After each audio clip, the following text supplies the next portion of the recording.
sustainability.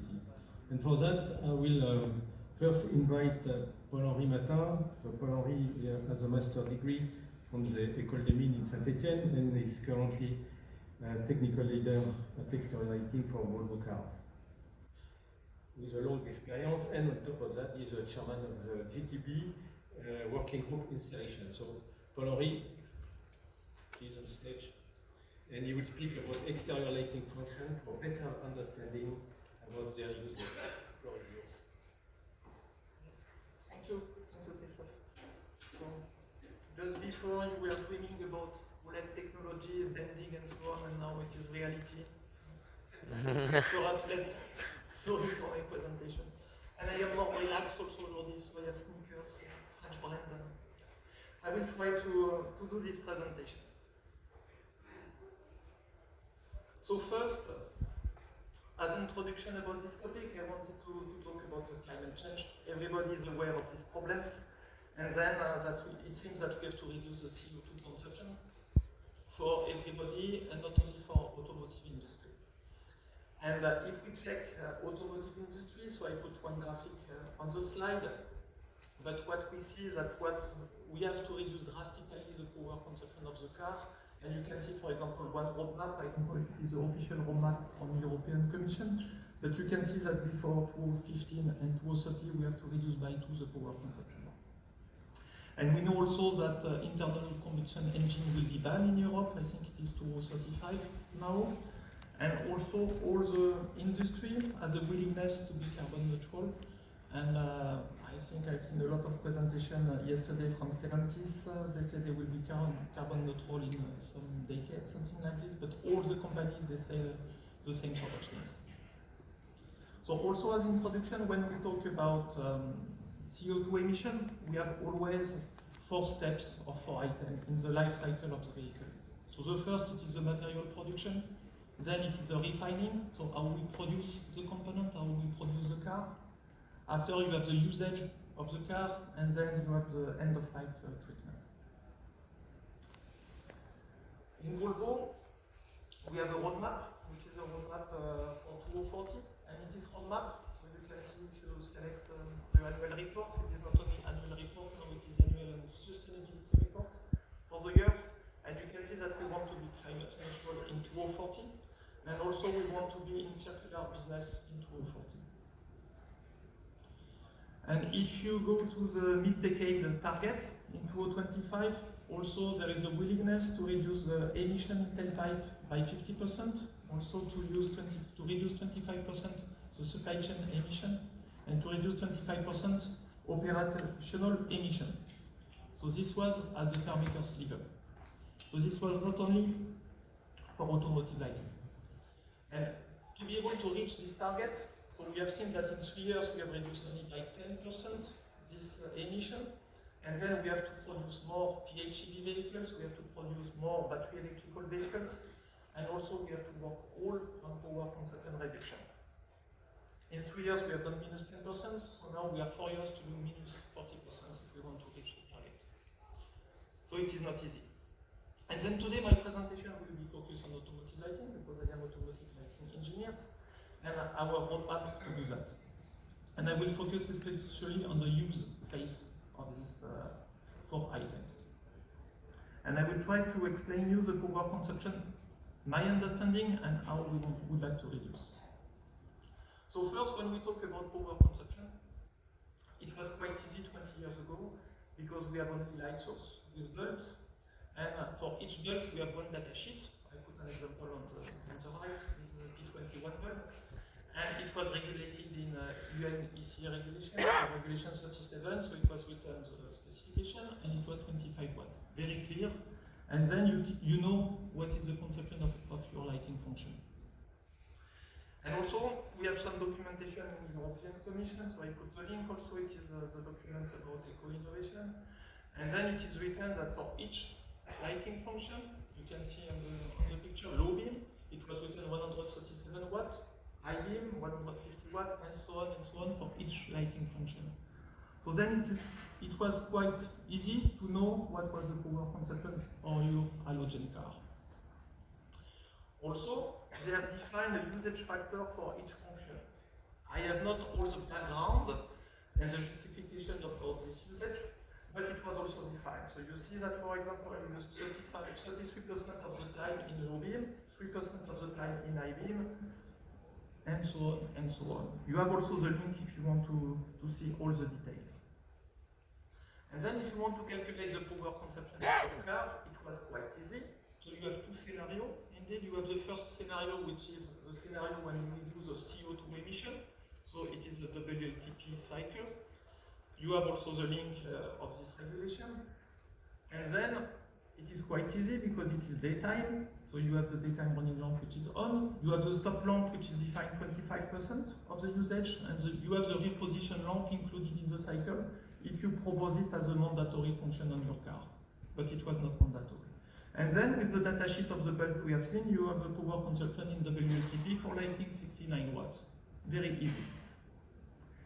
For average value, so you can calculate also the value defined with the usage factor by European Commission. And then you see that also for halogen, you have 115 watt power consumption in normal usage, or average usage.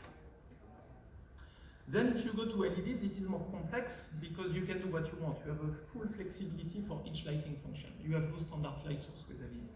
Or we have now, but nobody is using it. If you see this XE40, so I have done the same job just to calculate where we are, and you have the Excel table. And then you can see on the Excel table that the power consumption with this car, so you have some steel bulb in some rear lamp, you have LED, and then you see that the average power consumption is here. So you have saved, you can see, around 50 watts in average usage due to LEDs, and the WLTP is quite similar, especially because we have a DRL function in Volvo, which is a torque hammer, which is not the best for power consumption, because it is quite homogeneous. Also, it is quite nice looking, so it is not something so efficient. But what we see is that with LEDs in standard usage, we have saved around 50 watt power consumption between LED and between bulb. So if we transfer power consumption into CO2 emission or battery additional cost to keep same range autonomy with usual rule of thumb. So my rule of thumb is not the same that Nicolas Morel rule of thumb, because for him it was, if I well remember, 1.4 euro for 1 extra watt. So for me it is 1 watt. It depends how you calculate, and it depends which year you calculate and what is the cost of the battery. But then you know that 1 extra watt power consumption is around 1 euro, 2 euro. And also we know that 1 watt is equivalent, if it is an internal combustion engine, 0.02 gram CO2, so 50 watt saving, 1 gram CO2. It is the value that we can have for eco-innovation in the past when we go to LED low beam. And then 50 watt also saving, it is 50 euro battery cost. So it is quite important when you see if you want to keep the same range of the car. With LED, we have seen that we can do power saving, but it is not always the case. So I just put an example. I have seen benchmark, and you can see here, I just put it here, but you see that DRL, for example, 57 watts. So one bulb, it was 25 watts.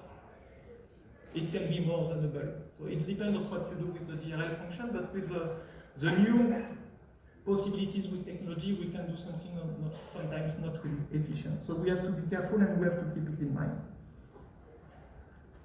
So about the usage factor knowledge, indeed all the calculations I have done were based on information from European Commission. So this document. This document for me is not so clear and I have not all the justification, but I know that already we have some problems or interpretation of different value.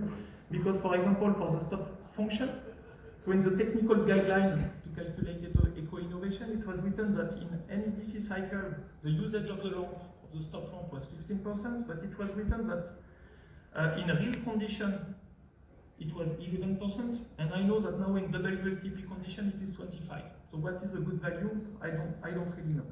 And after for I-beam, the usage factor is 3% of the time, but we know, and I have seen also presentation from Rainer, just before, but I put an example from Darmstadt University in ATZ article, and they say that when you have ADB, you use more often the I-beam, and then the I-beam usage is not 3%, but it can go to 10% if you have automatic I-beam, 30% in ADB, and until 70% it is possible. So this 3% value is not really the case, and then when you have a matrix function, it can be on a lot of time, and more than 3% of the time.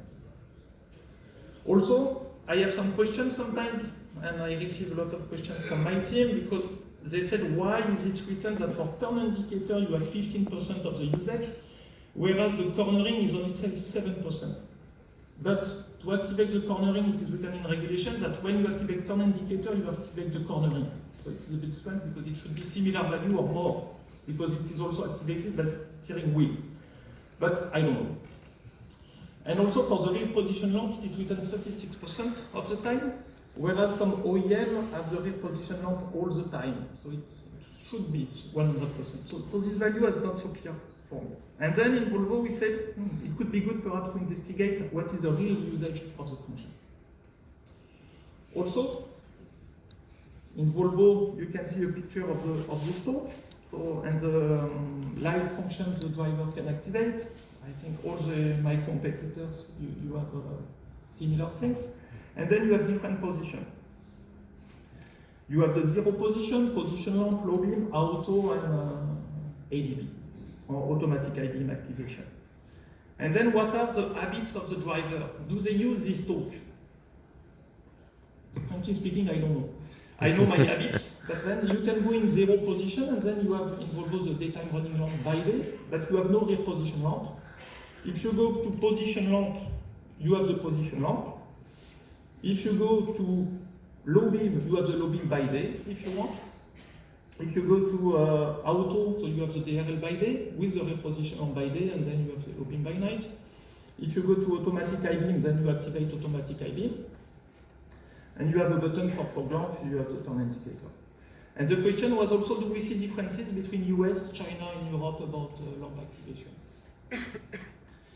So to do this activity, indeed in Volvo, all our company cars are equipped with a WISE system. So I don't know if you are aware of this WISE system, but it is indeed telematics with a wireless system. So all the cars are talking to telematic services, and then you have a database, and then you can receive the information.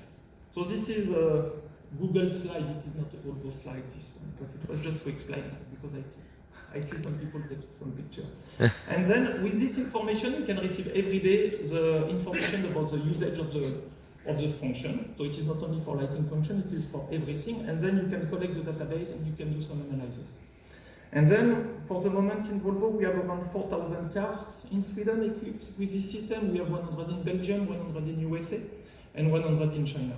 And then we can collect this information and to see what are the usage. So what we see is that so we have collected the information during 1 year to average value between summer and winter. So what we see, the daytime running lamp usage is around 70%. So in European Commission document it was 64, so not so far. Turn indicator is less, 6% of the time, for example. But for stop lamp usage, so it's a bit more. So especially in Volvo, we have only automatic gearbox. And then in Europe, it is around 50% of the usage when we have internal combustion engine. So it is the value we have seen in NEDC, but in the real world they say 11%, so it is a bit more. But in US we see that it is more, around 20%. And for BEV car, especially, it is between 30 and 35%. And why is it more in BEV car? Because I don't know my competitors, but in Volvo we have this one pedal system. Then when you release the pedal, you will brake automatically. I know a lot of cars are like this. And then you brake more often, and then you lit on the stop lamp. So stop lamp activation can be 30-35%. So if you do a stop lamp with 50-60 watts, we have seen this stop lamp in the past, it may be a problem for power consumption and also perhaps for durability. Also, we have done investigation about the stalk usage. So what are the habits of the driver? So it was quite interesting to have this analysis because we are redesigning our stalk in Volvo, but not only in Volvo, because we have a new regulation from 2024. And in this new regulation, we will have to use only the auto position when we are driving. So it will not be possible while driving to go to zero position, to go to position lamp. It will be not allowed. And then we have seen what if it is something that will change drastically the habits of our driver or not. And what do we see? So I put some sentences, but what do we see is that low beam by day, only 2% of the drivers are using low beam by day. So it is when you have a dark condition, but you are still in DRL, people they want to have low beam, only 2%.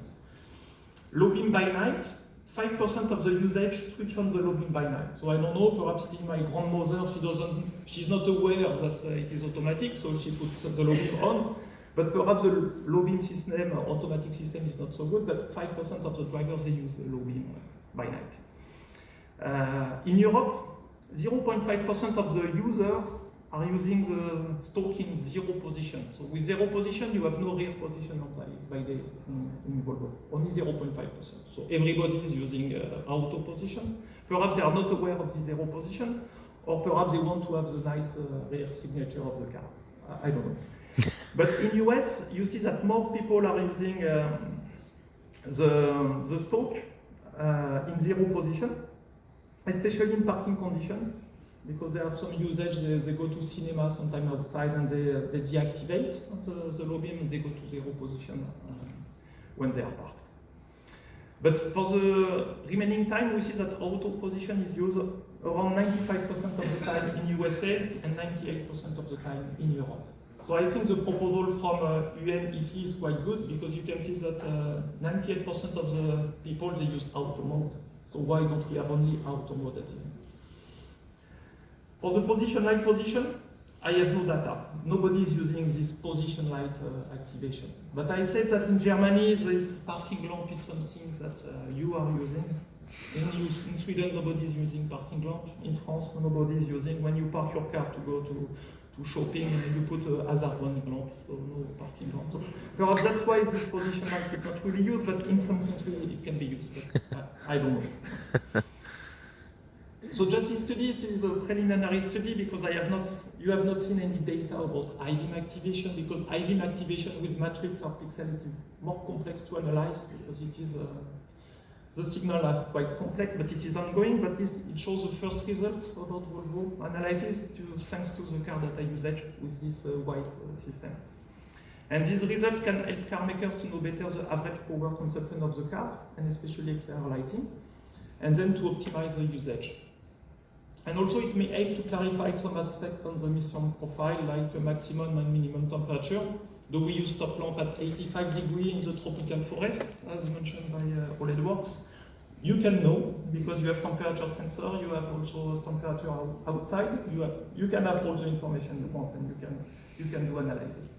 And also the level of durability is quite easier to understand. So what is the time of activation of the fan? What is the activation of the stop LEDs? Should we go to a long life LED, for example, for stop function in the future? This is some questions that you can answer with this sort of analysis. And then, as a conclusion, I would like to say that what you have learned in the past has perhaps changed in this new automotive world. With BEV car, it is totally different. Thermal management is different. Usage can be a bit different.